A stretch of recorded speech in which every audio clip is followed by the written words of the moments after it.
Good day, and welcome to the Gratitude Grotto. This is a safe space where you can come to escape the chaos and the stress and the anxiety that's going on in the world around us today.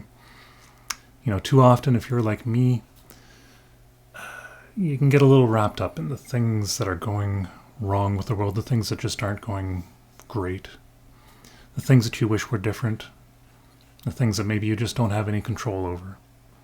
I think a lot of us are feeling that way these days. You know, we want to stay informed, so we're paying attention, and that's a good thing, but sometimes that can kind of spiral out of control and we become obsessed, and suddenly nothing exists in the world except for this one thing that we've become obsessed with. So a good remedy for that sometimes is to break out of that by remembering all the good things. The things that we're thankful for, these are the things that the Gratitude Grotto is all about. Identify the things that are really good in the world and that we're grateful for. So chill out, relax, here in the grotto, as we take a look at some really good things in the world today.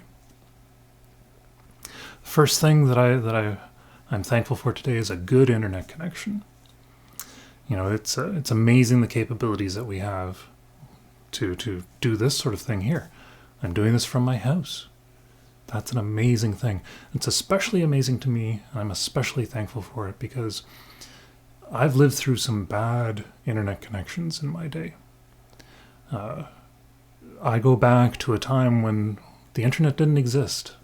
We had what were called BBSs, which were bulletin board systems. Now, BBSs, your computer would dial one individual computer, and that computer would answer, and you would exchange some data with them. And you could sort of have conversations with people, but not in real time. What you would do is you would post a message to that computer, and then that computer, overnight, would call up a bunch of other computers, and they would all exchange their messages back and forth. And when you woke up the next morning, you could go and check your messages. They were kind of exchanged overnight from one computer to another. That was really slow, and it wasn't very good. In fact, back in those days, the speed of your connection was measured in baud. When I started out, I had a 150 baud modem. But what's a baud? Nobody knows what a baud is. So let's take a look. I found a calculator that translates from baud into megabits, which is what we measure our internet connection speed in today. So if I tell it 150 baud, that's 0.00015 megabits. Most of us these days are dealing with 10 or 20 or sometimes even over 100 megabit connections. I started out with a 0.00015 megabit connection. And then things got fancy. I got a 300 baud modem, and then a few people got an 800 baud, and eventually I got a 1200 baud modem, and this was fantastic. But still, you know what artwork looked like online back then? It looked like this. This is ASCII art. That artwork is made up of like letters and punctuation symbols and all that. And you can sort of, if you stand back and you sort of squint at it, you can tell that it's R2-D2. Or, you know, Captain Kirk. You could sort of, if you look real hard, you could sort of tell it's Captain Kirk. But if you zoom in, it's all just made up with question marks and dollar signs and N's and O's and stuff like that. And that sort of artwork, you would load it up, and you would, you know, go make a sandwich or something, and finally it would all be downloaded for you. So I'm really thankful for a good internet connection, that it makes things like this possible. It's amazing to me. We'll go on to the second item in just a minute, but I'm getting a little dry, so just hold on. I'll be right back.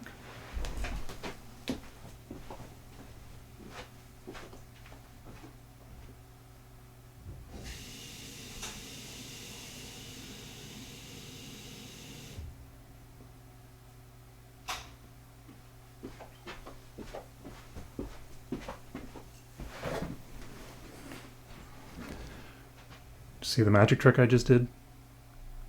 I was thirsty. I went to the tap and I got a glass of water. That's actually the second thing that I'm thankful for today. Running water. It's amazing that I can just stand up, walk 5 seconds that way, get clean water that is safe to drink.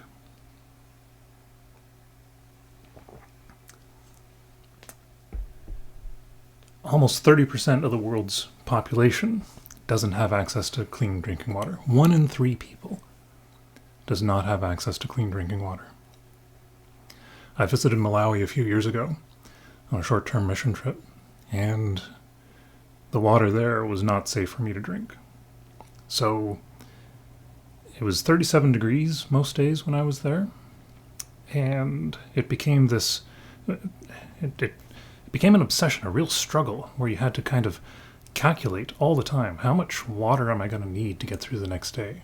How much water do I need to drive into town and buy in bottles and bring back? And, you know, if I've only got a few bottles left, do I just kind of go thirsty for a while, or what? Like it just becomes all consuming, trying to figure out, in all this heat and everything, how much water do I need to have on hand?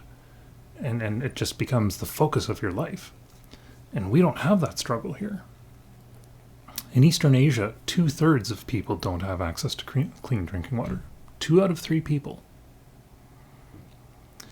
In 2019, the estimates are that there's over 2 million people in the United States that don't have access to running water.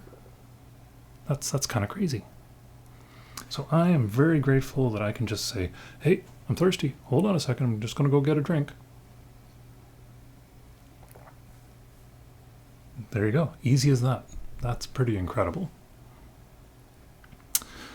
And the third thing for today that I am really grateful for is streaming services. I know that may seem like a silly thing, but you know, Netflix and Disney Plus and YouTube, this technology that allows us to get information, to learn things, to be entertained, to do stuff like this. That's pretty awesome to be able to do that from inside your own house. Just imagine, you know, Blockbuster didn't see it coming. They didn't see streaming coming, and they decided that they were just going to stick to renting movies.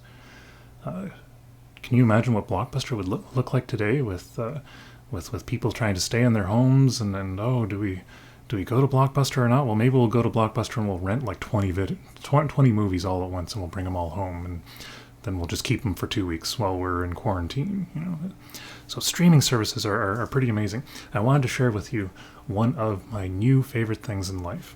Let's take a quick look here. Oh, there's Captain Kirk again. I'm going to switch over. This is on YouTube. This is one of the like I said, it's one of my new favorite things. This is the Diecast Racing League and it's available on YouTube. And basically what they do is they take Matchbox and Hot Wheels cars and that sort of thing, and they put really good production value on it, and they have tracks, and they race the cars down the tracks. They have tournaments, they have announcers to go along with it, they have crashes, they have drama. It's a whole lot of fun. So because of things like streaming services like YouTube and all that, we get to have fun stuff like this in our lives, where toy cars race like they're real cars down these tracks, and there's winners and such. And I encourage you to go and check out the Diecast Racing League. Recently, they had a Ferrari tournament. That's what we're seeing highlights from here. And it's the first time that you'll ever see a Fiero competing in a Ferrari tournament. It's a lot of fun. So that's another thing that I am grateful for today here in the Great Gratitude Grotto. That's about all that I have for you today. But you have a lot of things to be grateful for. You need to remember that. Don't fill yourself with the negativity and the anxiety. Remember the good things. Focus on the good things. Break that cycle. Maybe share a couple of yours in the chat or the comments. And maybe we'll see you again in the Gratitude Grotto. Take care.